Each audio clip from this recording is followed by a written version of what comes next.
Uzul PHP dersi 45. qism Ajax'taki Live Search yani izlash iqtidori. Bu misolda oddiy o'g'a izlash iqtidorini amalga oshiramiz.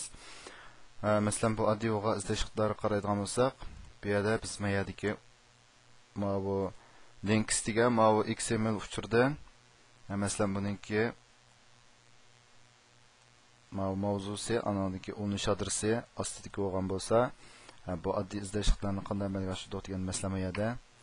Ama bu mazmunda bu qismidan HTML degan mazmun bo'lsa, men HTML degan bossam, bu yerda men munosabatli uchurlarni HTML munosabatli linkisning ichidagi mazmunlardan menga bu yer tanlab ko'rsatadi. Men buni bosgandan keyin shuni munosabatli uchurlar, uchur bitdi, men yerga ulanish bitdi.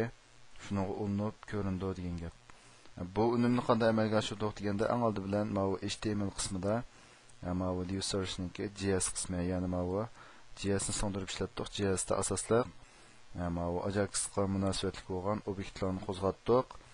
Andan keyin buningga bir bu knopkani besib ko'tarilgan vaqtdagi show result this value degan funksiyani ijro qilsin deb HTML da menda belgilab olgandan keyin bu PHP qismida buningki shuningki ko'rinadigan bu XML dan uchur o'qib, ham shu munosabatli uchurni shu yerda ko'rsatib bergan qismini bu yerda belgilab oldik.